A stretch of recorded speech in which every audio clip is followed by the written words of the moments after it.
तारानगर से राजेंद्र राठौड़ के हारने के बाद से चूरू में बवाल है। राजेंद्र राठौड़ समर्थक इसका कारण कस्बा परिवार को मान रहे हैं। यहां तक कहा गया कि देखते हैं अब कस्बा परिवार कैसे चुनाव लड़ता है। वहीं माना यह भी जा रहा है कि राजेंद्र राठौड़ खुद चुनाव लड़ सकते हैं। राजेंद्र राठौड़ माने जाते हैं मोदी, शाह और नड्डा के बेहद करीबी। यही वजह है कि चुनाव हारने के बाद भी राठौड़ का कद कम नहीं हुआ। वहीं दूसरी तरफ यह भी उम्मीद लगाई जा रही है कि राठौड़ लोकसभा का चुनाव लड़ सकते हैं। उसके जरिए राजनीति में हो जाएगी राठौड़ की वापसी और कस्बा परिवार से बदला भी पूरा होगा। हालांकि राठौड़ को समझने वाले मानते हैं कि राठौड़ नहीं लड़ेंगे लोकसभा का चुनाव, उनका कोई चहेता लड़ेगा चूरू सीट से लोकसभा का चुनाव।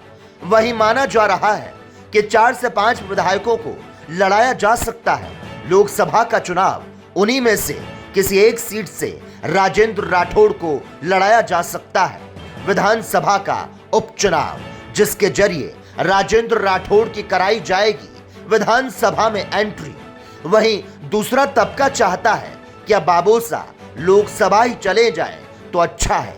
अब देखते हैं कि बाबोसा के साथ हो रही राजनीति में वो विधानसभा में आते हैं या फिर लोकसभा जाते हैं।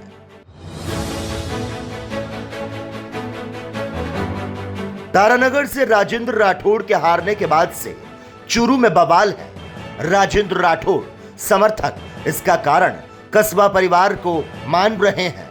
यहां तक कहा गया कि देखते हैं अब कस्बा परिवार कैसे चुनाव लड़ता है।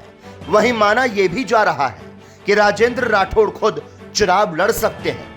राजेंद्र राठौड़ माने जाते हैं मोदी, शाह और नड्डा के बेहद करीबी। यही वजह है कि चुनाव हारने के बाद भी राठौड़ का कद कम नहीं हुआ।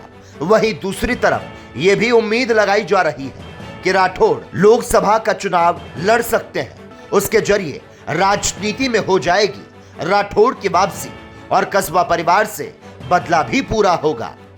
हालांकि राठौड़ को समझने वाले मानते हैं कि राठौड़ नहीं लड़ेंगे लोकसभा का चुनाव, उनका कोई चहेता लड़ेगा चूरू सीट से लोकसभा का चुनाव। वहीं माना जा रहा है कि 4 से 5 विधायकों को लड़ाया जा सकता है लोकसभा का चुनाव। उन्हीं में से किसी एक सीट से राजेंद्र राठौड़ को लड़ाया जा सकता है विधानसभा का उपचुनाव, जिसके जरिए राजेंद्र राठौड़ की कराई जाएगी विधानसभा में एंट्री। वहीं दूसरा तबका चाहता है कि अब बाबोसा लोकसभा ही चले जाएं तो अच्छा है। अब देखते हैं कि बाबोसा के साथ हो रही राजनीति में वो विधानसभा में आते हैं या फिर लोकसभा जाते हैं।